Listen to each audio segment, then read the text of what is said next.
Welcome back, everyone, to Point of Sale, the retail supply chain show where we break down great retailers and the data and technology that they use to move their supply chains.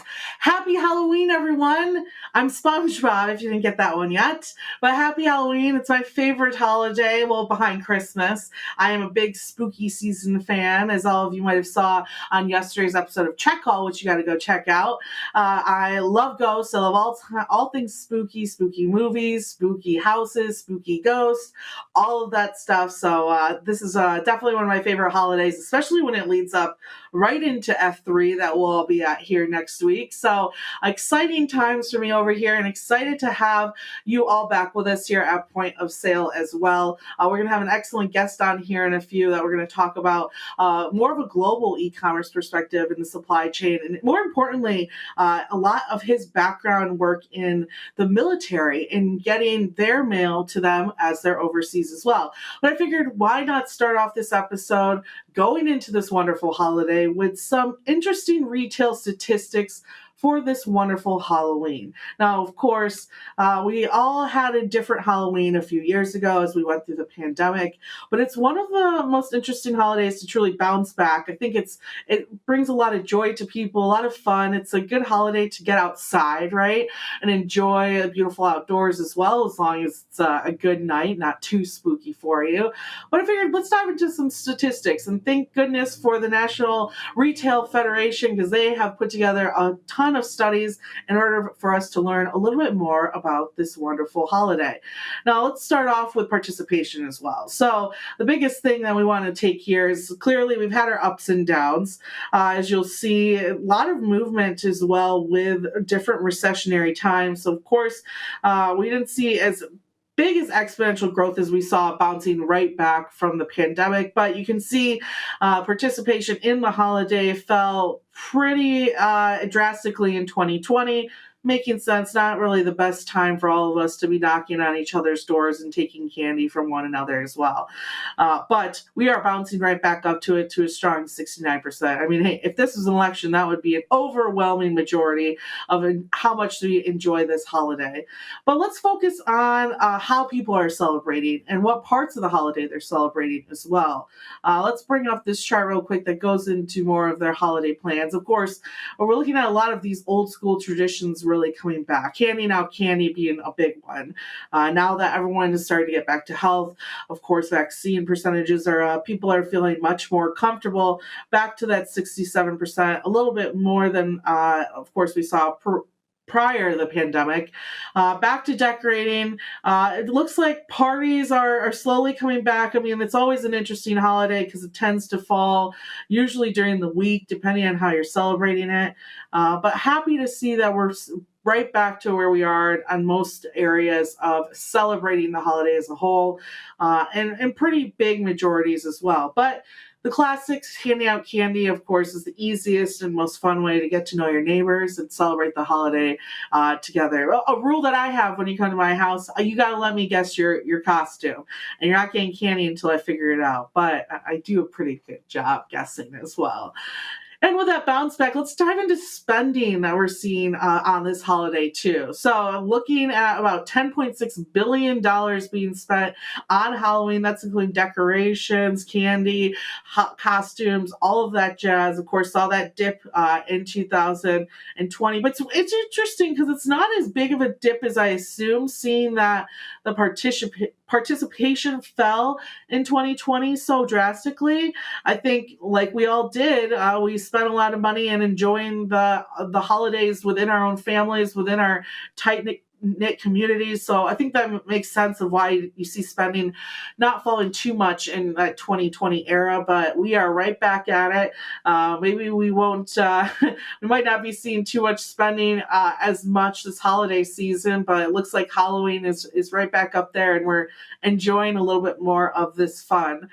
And what's even more interesting is we're seeing even the increase in household spending. If we bring up that chart, I believe we're right about 102. Yep, $102.74 per family. It's not too much, honestly, but I think what's interesting here is because that value isn't too much, it shows you how many people participate in this holiday and how many people enjoy it. I mean, it does cross a number of cultures, a number of different religions. There's people that celebrate this all over the world. So happy to see that we are finding areas, even if we are in a recessionary period or looking at inflation a little bit more, particularly when we're buying goods, people are putting money aside to make sure that they're having a really happy Halloween. And who wouldn't want that? I mean, this is the time of year where you spend a little bit more to go to the pumpkin patch or to go to that haunted house with your family. And those are some really great memories I think people have missed over the last couple of years and are probably, again, saving up and putting towards this year as well.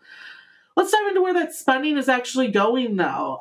Going into the overall spending breakdown, of course, 47% of people will be looking to dress up, which I think is really cool. But what exactly are people dressing up as? Well, first, let's bring up if there's a chart that should be the type of costumes between adults. There we go.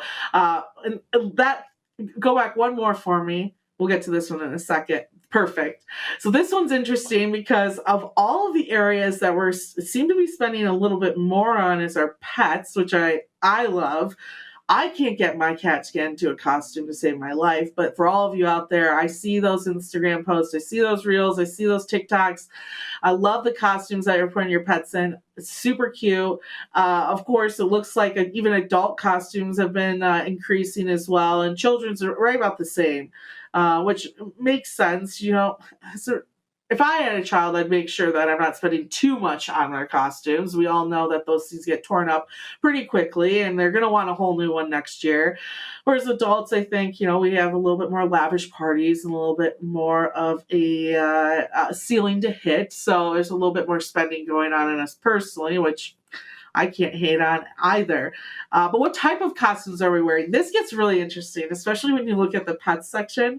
If we can pull up that chart really quick. So number one costume for children this year is Spider-Man, followed by Princess, and then Witch, which brings up some interesting gender issues there. But that's Ghost right behind it. Superheroes or Batman. Pumpkins, that's an easy one. Superman, very last, which I could say that. Spider-Man is definitely a lot better. Pets, I think, is super cute. The lion costume that I've seen that people put on like their dogs, I think is the absolute cutest costume in the world. And of course, adults, witches, vampires, ghosts, all the scary stuff that's where we're going to pop up. Princess ends up last there, so shows you how that evolves over time for sure. So all different types of costumes. And then what I think is more important, and especially when we talk about this show and what we dive into on Point of Sale, is where are people getting their inspo from and where are they shopping? So let's first pull up where their inspiration comes from, because I think this is important for any retailers, Spirit Halloween, people who are looking to get more consumers on the Halloween costume side. Number one is online searching. The other one is just going into the store. I think a lot of people go in with an idea of what they want to be, and then they go and they check out the store, and maybe they're inspired by something a little different. But it's even more important to notice that when you're looking at that younger age, at 18 to 24, they are all over social media. So for all those out there, I'm sure you're starting to see ads all over the place. There's a reason for it. It's because that's where their inspiration is coming from.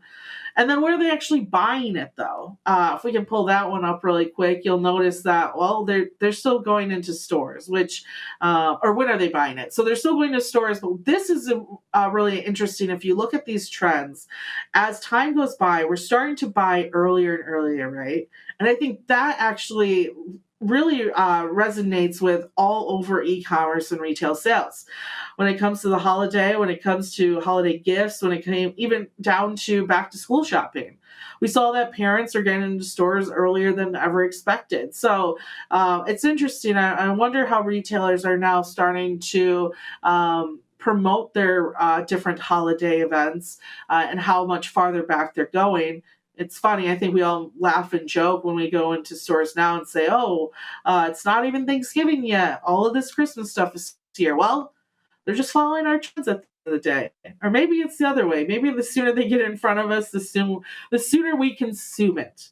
But either way, it's a great holiday. I'm happy to see that the spending's back up, that everyone's celebrating it, and especially that we're getting outside of our houses and enjoying it a little bit more with the people around us, because that's what makes this holiday fun. We get to be someone maybe even goofier than normal, or you get to be something a little bit more scary than you normally are comfortable with as well. So happy Halloween to everyone out there, and excited to see all of you on Halloween and the day after over at F3 in Chattanooga as well. And I want to move on to an incredible guest that we have with us today, Mark Waverek. He's the Director of Business Development now for BoxC. He was just placed into this role about a week ago, but he's got some amazing tenure and experience in this industry.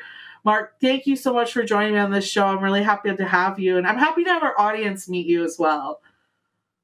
Thanks a lot, Grace. It's glad to see you again. And you're in the spirit. If I'd have known, I would have dressed up. I wouldn't look like his regular VC investor or something like that today. So maybe that's what costume I'm in.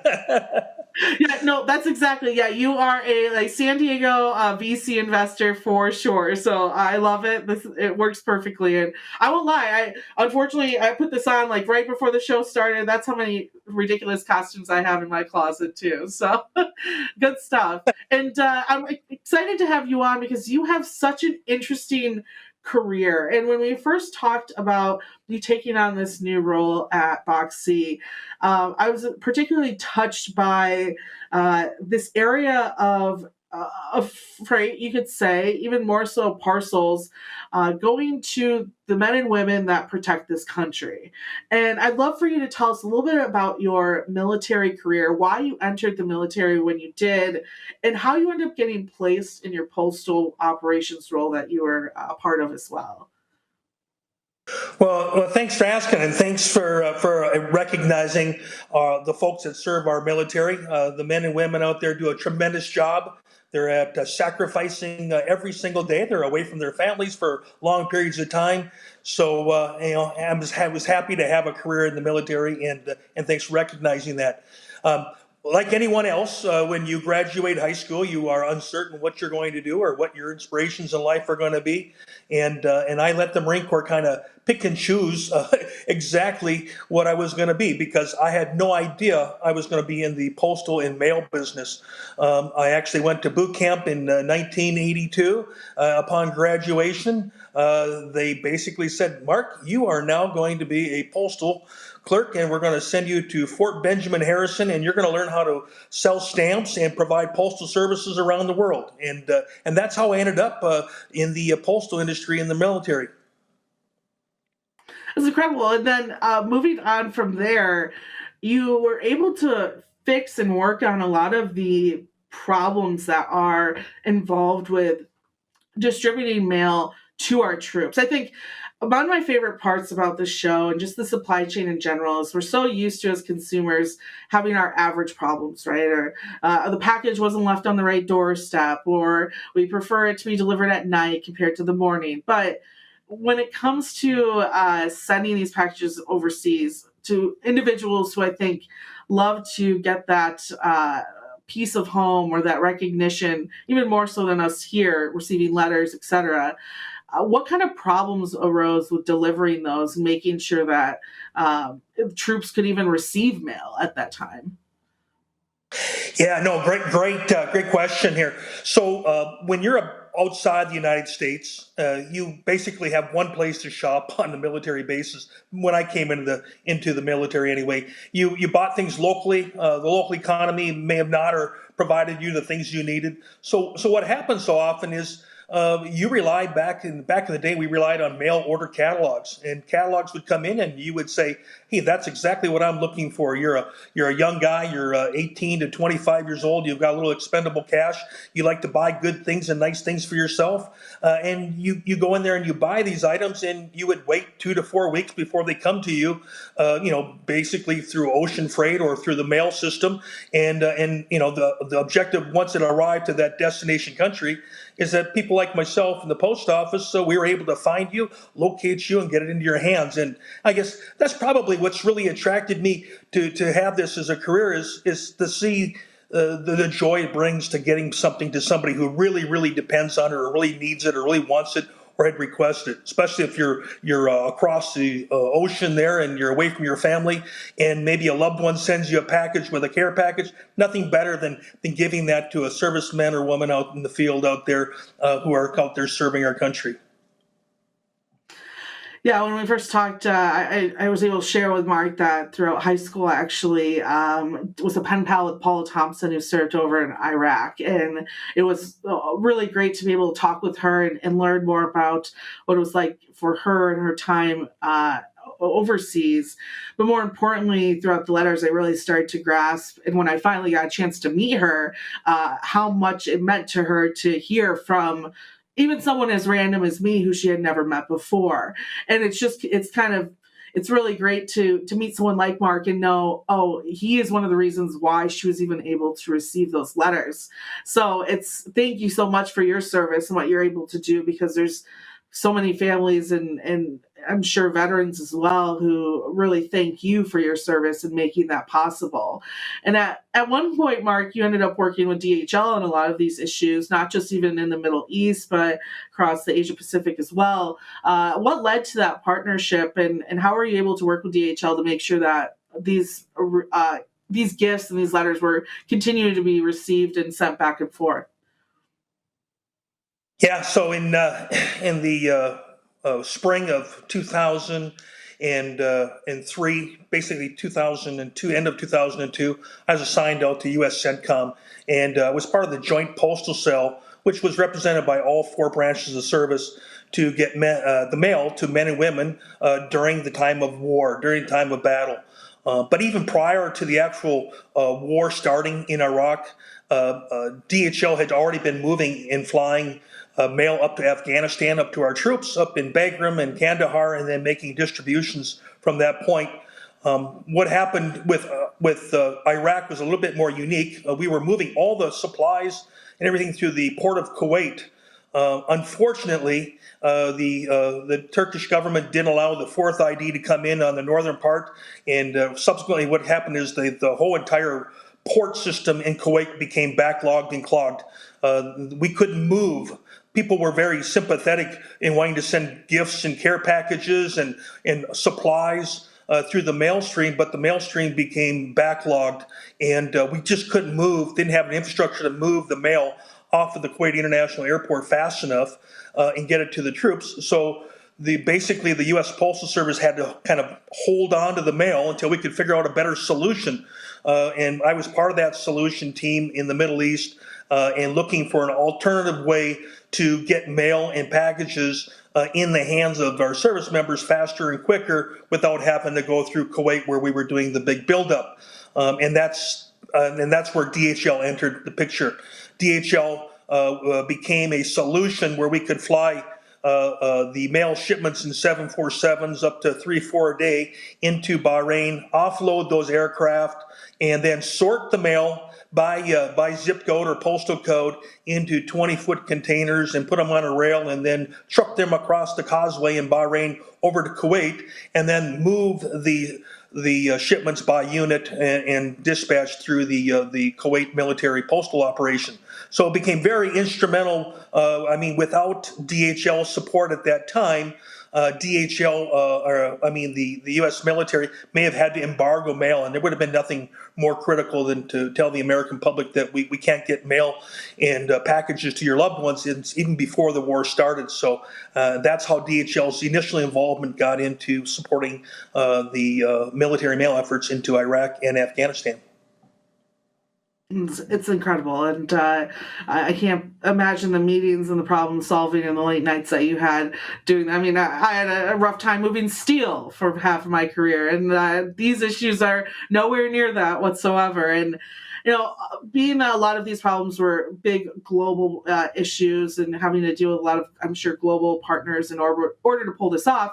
How do you think your work will influence how you're able to help build BoxC and build even deeper relationships with shippers and those same partners across the globe? Yeah, so BoxC is kind of unique in its own way, in trying to really become a global platform to become really carrier agnostic solution that allows you to kind of ship from anywhere to anywhere in the world, that's completely carrier agnostic. So I think my experience in working with all different types of air carriers, ocean container carriers, working with the local couriers and express providers, post providers, all of that is exactly what BoxC provides solutions for to today. Example, in Iraq and Afghanistan, when DHL wanted to put a formal contract together, we went out and had to come out and partner with somebody who could fly the first mile, who could manage the export long haul wide body aircraft into the Middle East, and then DHL would then run feeder flights to fly to these forward operating bases. This took working with an airlines like Kaleta Airlines became the partner for DHL, and that relationship is blossomed throughout the years, just starting as a collaborative partnership to help support our military men and women across the globe. I think I could take some of those same solutions with BoxC and kind of share, having been the consumer, the recipient on the other receiving end, as well as managing the first mile, the middle mile, the customs, the brokerage, the final mile. Having touched all those touch points, we can allow sellers to kind of pick and choose and kind of manage their own supply chain, and that's what the BoxC platform kind of represents today. It's incredible, and I think if there's one area that we've seen so much growth in, it's clearly in e-commerce. And I myself buy things across the globe too, and that's the great thing about the internet is that as these other economies start to grow and have their own even merchant revolutions, there's going to be bigger opportunities for us to sell and receive goods across our borders. And I'm interested from your experience in going into this role now with BoxC, what's your e-commerce outlook for the rest of 2022 and Q1 of next year? Yeah, I think a lot of the clients and customers I'm talking to today are still kind of looking at the magic 8 ball. Do I have the right SKUs? Do I have too much inventory? Did I not order enough inventory? How do I handle my back orders? When do I start selling and discounting? So those are all going to be challenges. This last 2 years with the supply chain disruptions have really put an imbalance to what people have, and then you start looking at the war and effects of the war in Ukraine with the cost of fuel. The look at the carriers today, the 6.9% increases that everybody's getting applied across the board. Shipping is just becoming too expensive. So I think customers will be savvy like they always are. I mean, we still go to the stores, we still look at the items, but we also pull out our phones and we say, hey, I can get it here, landed costs, all duties, taxes included. I can get it here and buy it online and have it shipped and only have to wait, a few days or a week or so to get those items, depending where you're at. I think that's going to happen and continue to happen. Going into Q1 or Q4 here with peak season in Q1, I still think international is the growth area for people to acquire new customers, and having good solutions in acquiring those customers and then having good delivery experiences during Q4 when international buyers are trying to look for something unique and different. I think it's a great time to forecast some more and take your products globally and take them across the globe and hopefully find new buyers that continue to come back to your site and buying over and over.